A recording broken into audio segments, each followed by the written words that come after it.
My fiance's mom said I'd never be family, so I bought her dream house before she could get it.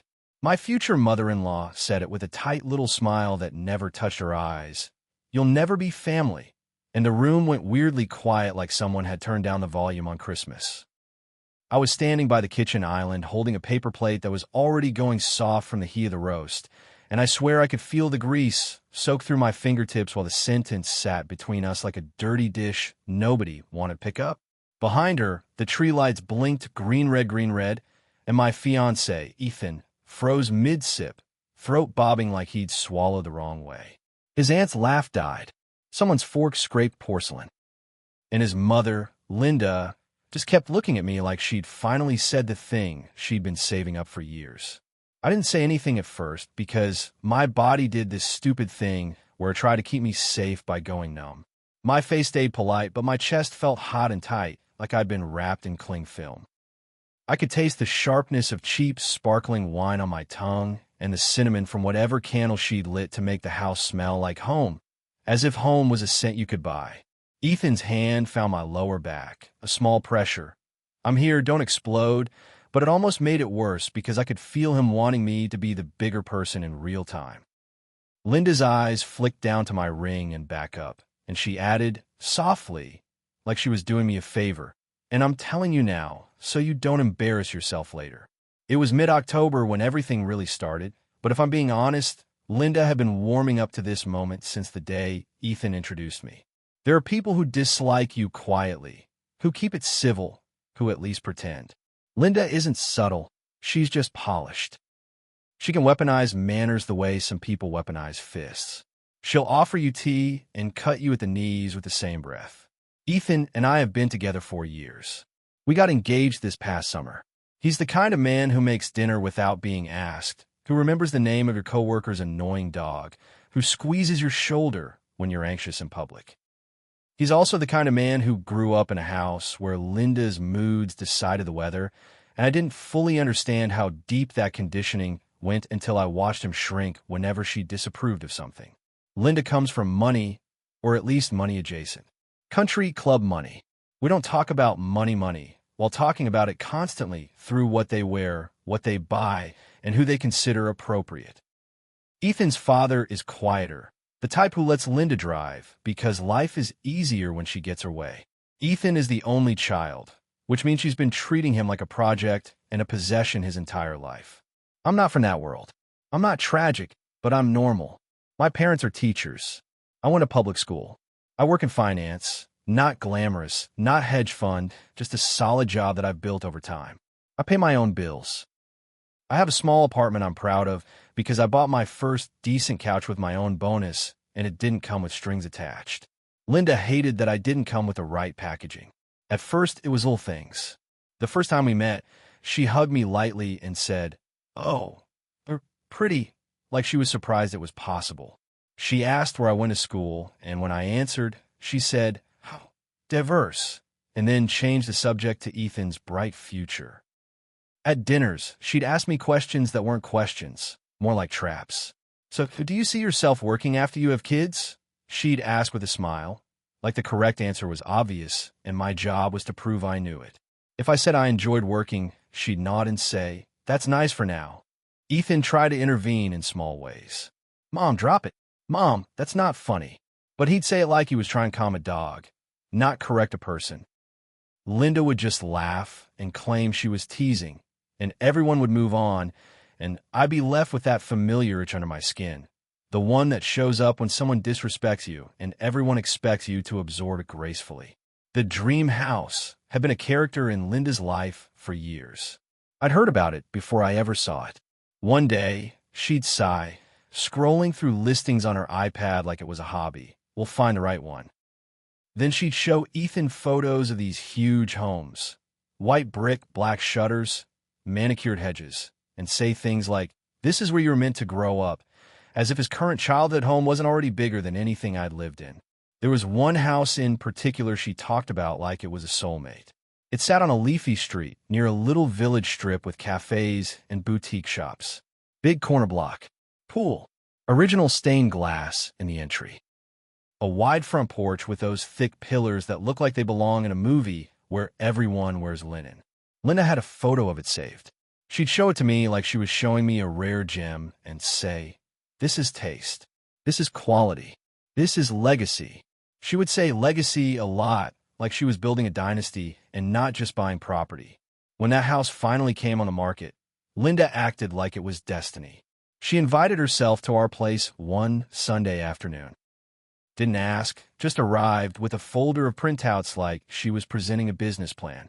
Ethan and I were on the couch watching something mindless, takeaway containers on a coffee table, me in trackies, hair up, living like a normal person. Linda stood in my doorway like she'd walked into a crime scene. "I need you both to come to an open home," she announced. Ethan blinked. "Come where?" She slapped the printouts on the table, right on top of our soy sauce. "The dream house. The one she'd been obsessing over. It's back," she said, eyes bright. "We're putting in an offer." I said, "That's exciting, because I was raised with manners, even when I wanted to ask why she was acting like I was on her purchasing committee." Linda's gaze flicked to me. "It is," she agreed, then turned to Ethan. "I'll need you there. The agent respects you." Ethan frowned. "Why would an agent respect me?" Linda waved a hand. "Because you're," she said, which meant, "because you're my son, and I'm used to the world responding to us." Ethan looked at me like, "Please just come so she doesn't lose it." And I went, "Because that's what partners do." And because at that point I still believed there was a version of this where I could be tolerated if I just stayed calm long enough. The open home was exactly what you'd expect. It smelled like stage vanilla and lemon polish. There was soft music playing, the kind meant to make people feel rich. The agent, a young guy in a tight suit, smiled so hard his cheeks looked painful. "Welcome," he said. "Feel free to wander." Linda wandered like she already owned it. She ran her fingers along the banister. She stood in the kitchen and sighed dramatically. She opened cupboards. She leaned into doorways and said, "Oh, the light," like she was in a magazine. Ethan trailed behind, polite, slightly amused, slightly uncomfortable. I stood in the living room staring at the fireplace and thinking about the fact that Linda wanted this house not because she needed it, but because it represented being seen as the type of family that has this kind of house. At one point, Linda cornered me in the dining room. Big table, high ceilings, a vase of fake hydrangeas dead center like a prop, and said quietly, "This is the kind of home you raise a family in." I said, "It's beautiful." She smiled. "It is," she agreed. Then her voice dropped another notch. "And I want my grandchildren here, with the right last name, with the right foundation." I pretended I didn't understand the implication, because if you call Linda out directly, she retreats into victimhood. "I'm sure you'll find something perfect," I said. Linda tilted her head. "Oh, we're not finding it," she said. "We're getting it." Then she looked at Ethan across the room and said, louder, "Ethan, make sure you talk to the agent. Let him know we're serious." When we got back to my apartment, Ethan was quiet. He stood at my kitchen sink, rinsing his hands like he was scrubbing off the whole afternoon. "You okay?" I asked. He exhaled slowly. "Yeah, she's just intense. She's talking about grandchildren like she's ordering them," I said. Ethan flinched. "I know." I watched him for a second. "Ethan," I said gently, "is your mom expecting you to help her buy that house?" He didn't answer right away, which was an answer. He turned the tap off. "She mentioned maybe using me as a guarantor, just for paperwork. She said it would strengthen the offer." My stomach tightened. "Ethan," I said, "that's not just paperwork. That's risk." I said no. He said quickly, defensively. I told her no. "Did she accept that?" I asked. He looked away. "She got upset." Of course she did. 2 days later, Linda called Ethan and asked him to come over alone. I didn't hear the whole conversation, but I heard his side. "No, Mom." I said no. "I'm not doing that." He hung up and stood in my living room staring at the wall like he'd just run a marathon. "She wants me to co-sign," he said flatly. "And she's angry." "And you still said no?" I asked. "Yes," he said. "I did. I'm not tying our future to her house." I felt a wave of relief, so sharp it almost made me dizzy. "Okay," I said. "Good." Then came the dinner where she told me I'd never be family. It wasn't even fully out of nowhere. Linda had been escalating. She'd made comments about our wedding plans. Small is fine if you can't afford big, even though we were paying for it ourselves. She'd suggested venues like she was planning a corporate gala. She told Ethan, in front of me, "You deserve someone who fits." She started saying things like, "when Ethan comes to his senses," with a laugh. That night, after she said it, "You'll never be family," Ethan finally spoke. "Mom," he said, voice tight, "what is wrong with you?" Linda blinked, all innocence. "Nothing. I'm being honest." "You're being cruel," Ethan said. Linda's mouth tightened. "I'm being realistic. You want me to pretend she's the same as—" She waved a hand vaguely, meaning the women she'd hoped he'd date. Ethan stood up so fast his chair scraped. "We're leaving," he said. Linda's eyes flashed. "Don't be dramatic." Ethan looked at her like he didn't recognize her. "You don't get to talk to her like that," he said. "You don't get to talk to me like I'm stupid." Linda's voice went icy. "If you walk out, don't expect me to keep supporting you." Ethan laughed, humorless. "Supporting me?" he said. "I'm 31. Linda's face went red. "I've done everything for you." Ethan's hands were shaking. "And you think that means you own me," he said. "It doesn't." We walked out. My legs felt weak. My ears were ringing. In the car, Ethan gripped the steering wheel so hard his knuckles went white. "I'm sorry," he said, voice rough. I stared out the window at the blur of streetlights. "She meant it," I said quietly. "She's been meaning it." "I know," he whispered. "I know." We got home, and I cried in the shower because I didn't want Ethan to see the full mess of it. The water hit my shoulders hard. My throat hurt. I felt stupid for ever thinking I could earn my way into a family that treated me like a temporary inconvenience. The next morning, my phone buzzed with a notification from a real estate app I'd set up months ago for myself, because I'm a nerd and I like tracking the market. It was an alert for that exact address. Linda's dream house. Price reduced. Contract fell through. Back on market. My thumb hovered over the screen. I felt my pulse quicken in my fingertips. Because here's what Linda didn't know. Ethan and I have been quietly house hunting for ourselves. Not a mansion, not a legacy property, just a place. We've been saving. We've been planning. My job has a decent bonus structure, and I'm careful with money in a way that looks boring until it matters. We had pre-approval. We had a spreadsheet. We had boundaries. And when that notification popped up, something cold and clear formed in me. Not revenge in the cartoon sense. More like reclaiming power in a situation where I'd been told explicitly that I didn't belong. I opened the listing. Same photos. Same staging. Same porch pillars. Same line about rare opportunity. I stared at the price. It was high, obviously, but it wasn't astronomical. It was within reach if we stretched in a way that still made sense, especially because we'd been looking in that general area anyway. Not because of Linda, but because it was a good area near our jobs. My heart was pounding. My stomach flipped.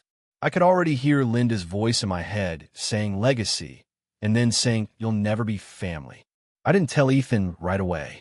Not because I wanted to hide it, but because I needed to know what I actually wanted, not what my anger wanted.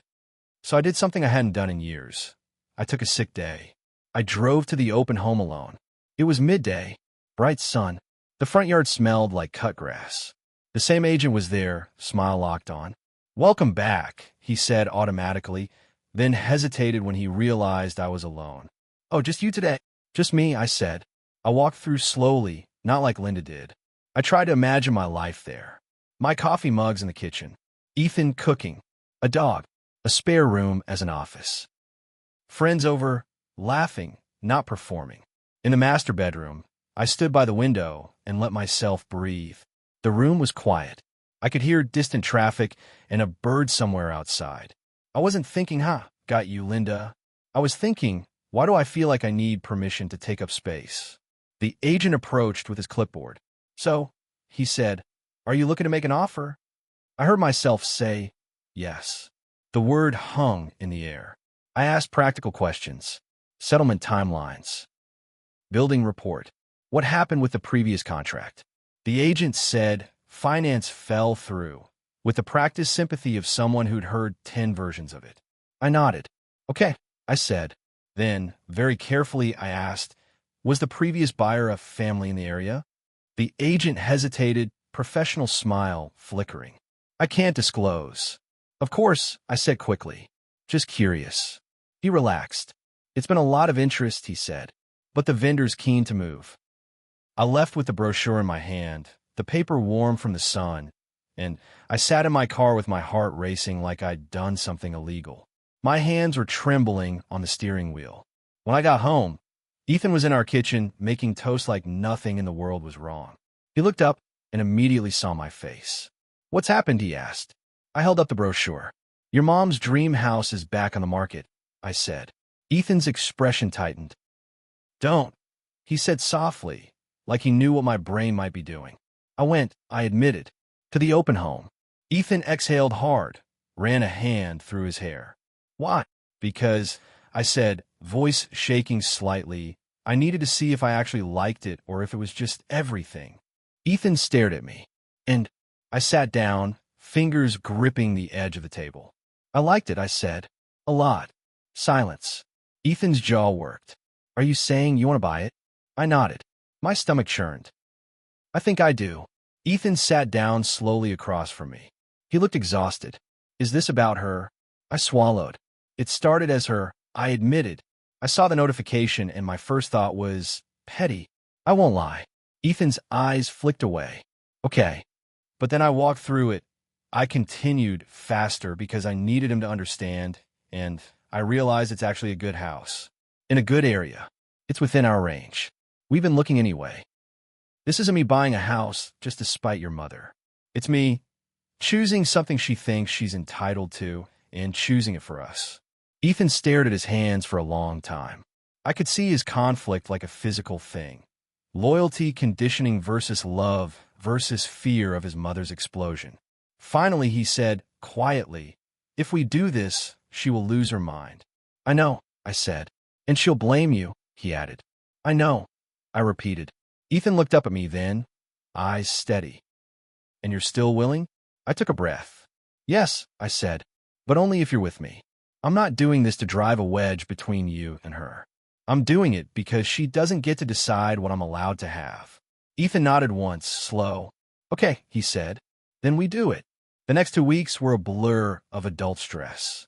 Finance calls, inspections, building reports, negotiations that made my stomach flip because I'm used to spreadsheets, not bidding wars. We made an offer. It was strong but not ridiculous. The vendor countered. We countered. Ethan and I sat on our couch, knees touching, phones buzzing, and I could feel my heart in my throat every time the agent called. When the agent finally said, "Congratulations, your offer has been accepted," I didn't scream. I didn't jump up and down. I just sat there, silent, while my eyes filled with tears I didn't expect. Ethan grabbed my hand. Hey, he said, voice thick. We did it. I nodded, swallowing hard. We did, I whispered. And then reality hit. Linda. We didn't tell her immediately. Not because we were hiding like shame, because I refused to feel ashamed, but because we wanted at least one day where it was just ours. Linda found out the way people like Linda always find out, through gossip and entitlement. A week after the contract went unconditional, Ethan got a call from her. He put on speaker because we'd promised no secrets. Linda's voice was bright at first. Ethan, good news. The house is back up. I'm going to inspect again. Ethan's face went pale. He looked at me, then back at the phone. Mom, he said carefully, it's under contract. What? Linda snapped. It's sold, Ethan said. Linda scoffed. To who? Ethan swallowed. To us. There was a silence, so long I thought the call had dropped. Then Linda's voice came back, sharp and high. Excuse me. Ethan's jaw tightened. We bought it, he said. It's ours. Linda made a sound, half laugh, half gasp. You? She stopped, like her brain was trying to find the right angle. With whose money? I felt my cheeks burn. Ethan's eyes flicked to mine. With ours, Ethan said. Linda's voice turned icy. You didn't tell me. It wasn't your business, Ethan replied, and I could hear the tremor in his voice, but he held it. Linda's breathing sounded fast. That house was for me. Ethan's tone went flat. It was for whoever bought it. Linda hissed. This is because of her, isn't it? I didn't speak.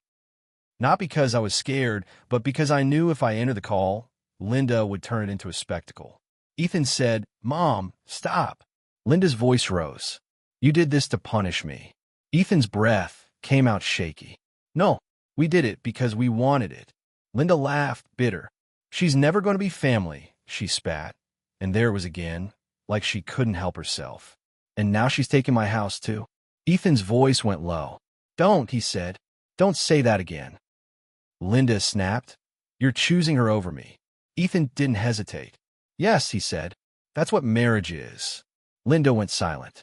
Then coldly, "Fine," she said. "Enjoy your house." And she hung up.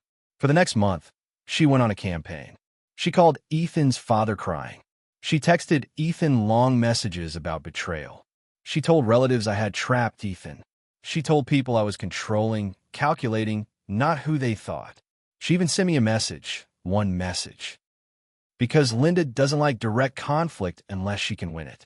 It said, "You'll never belong. You can buy bricks, but you can't buy blood."